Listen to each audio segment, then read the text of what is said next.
Disclaimer: this story contains mature themes intended for adult viewers. Viewer discretion is advised. The clock ticked softly in the quiet room, each second echoing louder against the tense silence.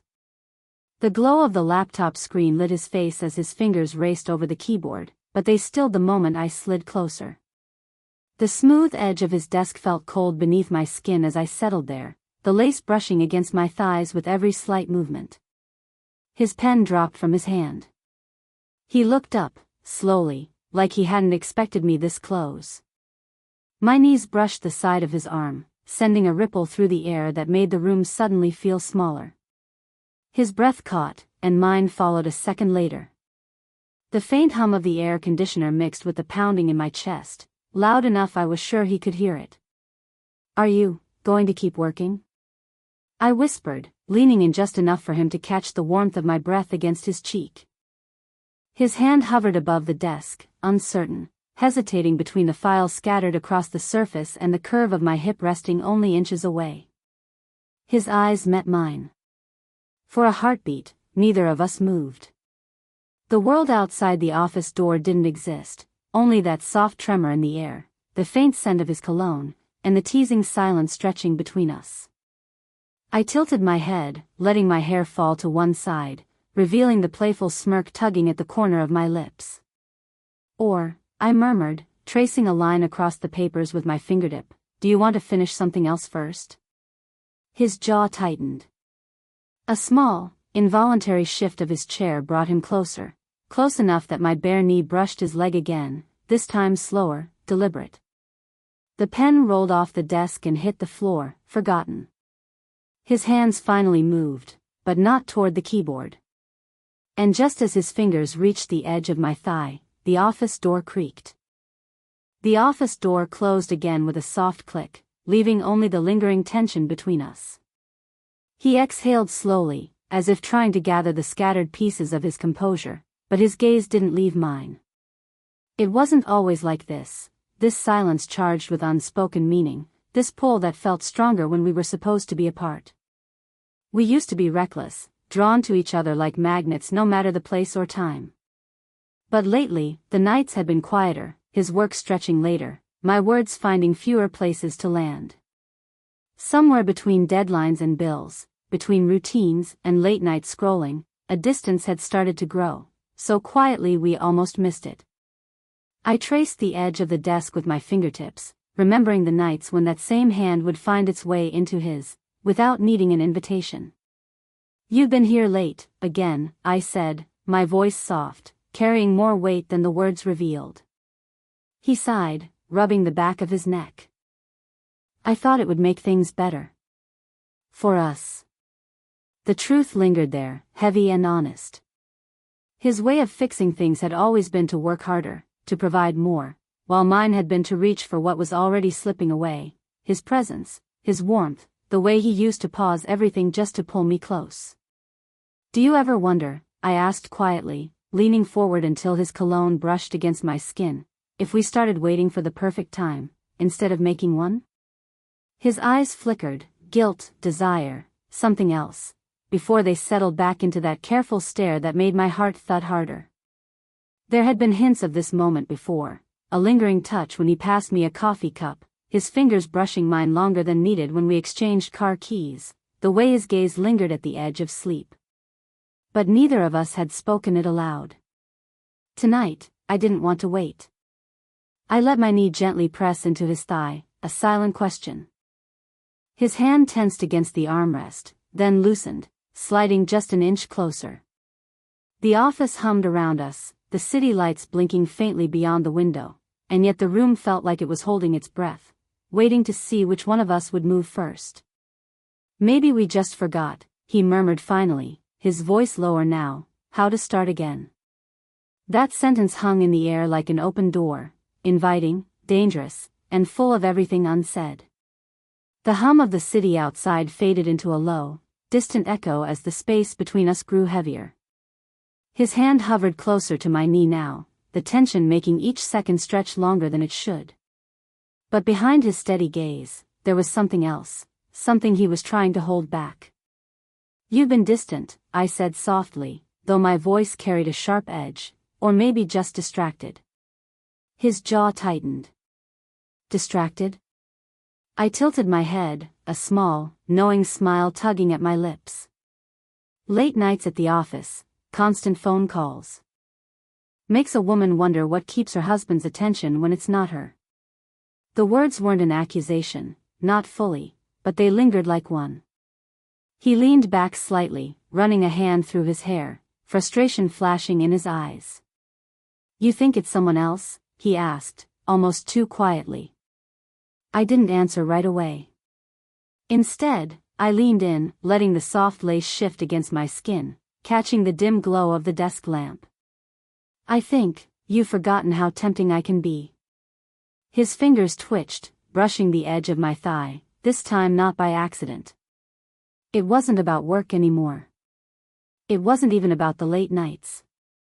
It was about the space that had grown between us, space I was daring him to cross. For a heartbeat, I thought I saw jealousy there.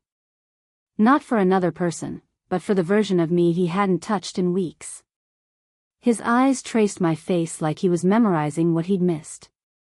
The air turned warmer, or maybe it was just the heat rolling off his skin now that he was closer. "You're playing a dangerous game," he murmured. "Maybe I'm tired of waiting for you to make the first move," I replied, my voice barely above a whisper.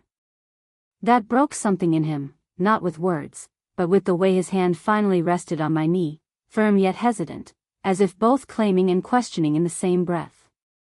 And just as the moment sharpened, his phone buzzed on the desk, lighting up the room with an unfamiliar name. The phone's buzzing stopped, leaving only the sound of our breaths filling the space. His hand didn't move from my knee, and mine didn't retreat from the desk edge, fingers curled just beside his. The air felt heavier now, every second without words winding the tension tighter. The office felt too small for the heat building between us. The city lights flickered faintly through the window, but it was his gaze that kept me still, searching, torn, wanting. He leaned forward slightly, the chair creaking under his weight, his tie loosened just enough for the top button to slip open. "Tell me to stop," he said, though his voice sounded more like a plea than a warning. I didn't. Instead, I slid just a little closer, my thigh brushing his arm as my fingers toyed with the edge of his collar. "What if I want you to remember what it feels like?" The faint scent of paper and ink mixed with the warmth radiating from his chest. His hand tightened, not possessive but certain, and the space between us seemed to dissolve. My heartbeat drummed against my ribs, loud enough that I swore it filled the room. Every tiny movement now carried weight, a breath too close, a glance too long, the brush of skin that lingered. It wasn't just about tonight. It was about every evening we had let slip into routine, every night we went to bed with distance between us. This was the moment teetering on the edge of that gap. His lips parted as if to say something, but no words came. Instead, his other hand moved to the desk, sliding aside the forgotten papers, clearing a space that suddenly felt like a confession more than an accident. The air crackled. Then, the sound again. A key turning in the lock. We both froze, breath suspended, eyes locking in the same instant. The key turned slowly, the sound slicing through the thick air between us. His hand slipped from my knee, fingers curling into a fist on the desk instead. My breath caught as the door cracked open, a sliver of hallway light spilling in. "Forget something," a voice called from outside, familiar, casual, and yet it froze both of us in place. It was his assistant. For a moment, neither of us moved. My pulse thundered in my ears, the warmth of his breath still hovering near my cheek. His eyes flicked to the door, then back to me, a silent question hanging between us. Was this the moment we'd gone too far? He cleared his throat, leaning back just slightly, trying to mask the tension in his voice. "No, just finishing up." The door closed again. We were alone, but the damage was done. That single interruption had cracked open something neither of us was ready to face. I slid off the desk slowly, the lace brushing my skin as I landed softly beside him. My hand lingered on his shoulder, fingers tracing the line of his shirt. "You didn't tell me she was working late too," I murmured, not accusing, but the weight of it was there, laced in every syllable. His jaw tightened. "There's nothing with her." "Then why did her name light up your phone?" I asked quietly, eyes locked on his. That silence said more than his words ever could. His lips parted, but no explanation came, only the faintest flicker of guilt, of hesitation, of something he'd been holding back for weeks. "I stayed late because she needed help with the proposal," he said finally, voice low. "That's all." But the way he didn't meet my gaze told another story. I stepped closer, my chest brushing his arm now, the heat between us not just about desire anymore, it was about defiance, about needing to know if I still mattered more than the work, the late nights, the unanswered texts. "Then prove it," I whispered, my voice steady even as my heartbeat raced. His hand moved again, this time not hesitant, gripping my waist firmly, pulling me closer until the chair pressed into my legs. The papers, the files, the phone, all of it became background noise to that one breathless moment where the truth pressed between us. This wasn't just a game anymore. But before his lips could reach mine, the phone buzzed again, her name lighting up the screen a second time. And this time, he didn't move to silence it. The phone buzzed again, vibrating across the desk until it nearly tipped off the edge. This time, he didn't reach for it, but the glow of her name on the screen burned between us like a confession he hadn't spoken yet. My hand tightened on the desk, the cool wood grounding me as my chest rose with the sharp rush of anger and ache. "You could answer it," I said quietly, though the tremble in my voice betrayed how much it stung. "Or you could tell me why she calls at this hour, twice." He closed his eyes for a moment, jaw tense, before finally standing. "It's not what you think," he muttered, running a hand through his hair, the same hand that had been gripping my waist seconds ago. "She's been helping me finish this project. That's all." I let out a shaky breath, stepping back but not far enough to break the charge still between us. "Do you hear yourself? You've been here night after night, answering her calls, letting me wonder if I'm even still a part of your life, and now, when I'm right here, you're still somewhere else." His eyes snapped open, frustration flashing before softening into something heavier. "I was trying to fix things for us. To give us more. I didn't realize I was giving you less in the process." The room was quiet again, but the silence was no longer thick with temptation, it was raw, trembling with everything we hadn't said. I moved closer, this time not to tease, but to make him look at me. "Then stop hiding behind work. Stop letting her fill the space that's supposed to be mine." He glanced at the phone once more, then turned it face down with a sharp motion that made the paper scatter. "You're right." His voice was rough, almost breaking. "I've been gone even when I was here. I don't want that anymore." I searched his face, looking for a flicker of hesitation, of guilt still unspoken, but there was only resolve now, a man finally choosing what mattered over what distracted him.